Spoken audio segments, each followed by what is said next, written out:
Hello everyone, আসসালামু আলাইকুম। This is Fardin Wahid Arnab, life of Fardin চ্যানেলে আপনাদের স্বাগতম। ভারতের এন্ট্রি ভিসাটা এখন সব থেকে বেশি হচ্ছে। ফ্যামিলি ভিসা বলেন, এন্ট্রি ভিসা বলেন, অথবা ধর্মীয় কোনো কাজের জন্য ভারতে যাবেন, সেই ভিসাটি কিন্তু এখন সব থেকে বেশি হচ্ছে। কারণ অনেকেই আমরা জানি ভারতে কুম্ভ মেলা চলছে। এই কুম্ভ মেলার কারণে ভারতের ভিসা সব থেকে বেশি ইস্যু হচ্ছে এখন এন্ট্রি ভিসা বা ফ্যামিলি ভিসা বা স্পাউস ভিসা, X1 X2 অথবা X3 ক্যাটাগরির ভিসা, যেটি বলেন না কেন।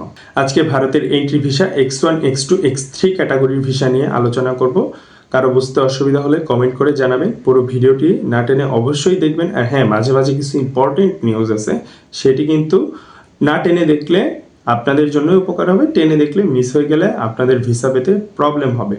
ভারতের ভিসা সংক্রান্ত যদি কেউ জটিলতায় পড়ে থাকেন, entry visa, family visa, business visa অথবা medical visa, double entry visa, tourist visa নিয়ে যদি কারো কোনো প্রশ্ন থাকে, কারো কোনো জানার থাকে বা প্রসেস করতে পারছেন না, কিভাবে ভারত যাবেন বুঝতে পারছেন না, ভারতে কিভাবে প্রসেস করবেন বুঝতে পারছেন না, নতুন নিয়ম এখন এসেছে, কিভাবে নতুন নিয়মে প্রসেস করলে ভিসাটা পেয়ে যাবেন, কারো প্রশ্ন থাকলে অবশ্যই কমেন্ট বক্সে জানাবেন অথবা আমাকে ফেসবুকে নক করবেন। ফেসবুক লিঙ্কটি ডেসক্রিপশন বক্সে দেওয়া থাকবে।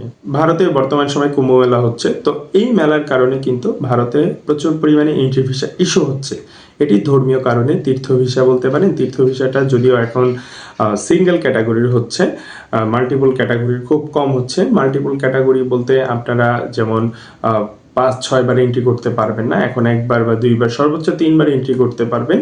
কিন্তু 5-6 বার এন্ট্রির যে ভিসাটি অনেক দিন মেয়াদি, সেটি এখন আপাতত বন্ধ আছে। এখন ফ্যামিলি ভিসা বা এন্ট্রি ভিসায় আপনারা খুব সহজে যেতে পারবেন। এটা জাস্ট আপনার যদি ইন্ডিয়াতে কোনো রিলেটিভ থাকে অথবা আগে যদি ইন্ডিয়াতে গিয়ে থাকেন, সেই ভিসার দিয়ে এখন নতুনভাবে প্রসেস করা যাচ্ছে খুব সহজে। কিন্তু এখন প্রসেসটি আপনারা করতে পারবেন। যদি না বুঝেন আমাকে নক দিবেন, আমি করে দিতে পারবো ইনশাল্লাহ। এই ফ্যামিলি ভিসাটি যদি ভারতে কোনো আত্মীয় থেকে থাকে অথবা ভারতে যদি আপনাদের কোনো বন্ধু থেকে থাকে অথবা আগে গিয়ে থাকেন অথবা কোনো ধর্মীয় কাজে আগে গিয়েছেন অথবা ট্যুরিস্ট ভিসায় আগে গিয়েছেন, সেই ক্ষেত্রে আপনারা খুব সহজে প্রসেস করতে পারবেন। এতে ভারতের একজনের আধার কার্ড লাগবে আর কন্ট্যাক্ট নাম্বার লাগবে, সেটি ভেরিফাই করে সম্পূর্ণ প্রসেসটি করতে হবে। এটি কিন্তু আমি জাস্ট ভেরিফাইয়ের কথা বলেছি, আমি এখানে আরও কিন্তু অনেক কাজ আছে যেইগুলো বললে ভিডিওটি অনেক লেন্দি হয়ে যায়। সেটি জানার জন্য কমেন্ট করে জানাবেন অথবা ফেসবুকে নক করবেন, আমি সবাইকে বলে দিব। এখন ভারতে এন্ট্রি ভিসা দিয়ে যাওয়ার জন্য এটি একমাত্র সুবর্ণ সুযোগ। কারণ অনেকে যারা ভিসা প্রত্যাশীরা আছেন, যারা কিনা ভারতে যাওয়ার জন্য এতদিন যাবৎ ওয়েট করছেন, তাদের জন্য এটি খুবই বড় সুসংবাদ। এখন এন্ট্রি ভিসা যদি ভালোভাবে প্রসেস করা যায়, মোটামুটি 100%ই হচ্ছে।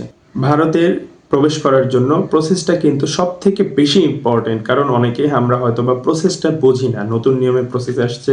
আগে যেমন শুধু আপনার অনলাইনে কোনো রকম ফর্ম ফিল আপ করলেই হতো, এখন কিন্তু জাস্ট ফর্ম ফিল আপটা আপনার ভ্যারি করে না। ফর্ম ফিল আপের সাথে আরও অনেক কিছু কাজ আছে, অনেক কিছু এন্ট্রি করতে হয়।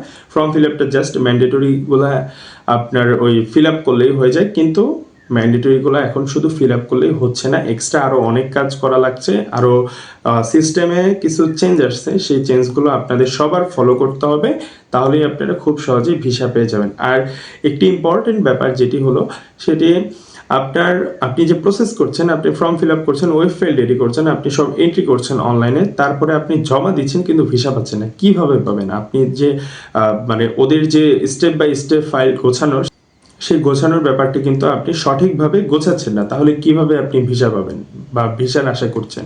এটি গোছানোর কিন্তু একটা ওয়ে আছে, একটা ধারাবাহিকতা আছে। সেই ধারাবাহিকতা বজায় রাখলে, সেটা মেনটেন করলেই কিন্তু আপনি ভিসা পেয়ে যাবেন। আগে যেমন অনেকে অনেক রকমের ডকুমেন্ট জমা দিত, জমির পর্সা, এটা সেটা, হাবি যাবে, অনেক কিছু। এগুলো কিন্তু একদম আননেসেসারি, এগুলো একদমই লাগছে না।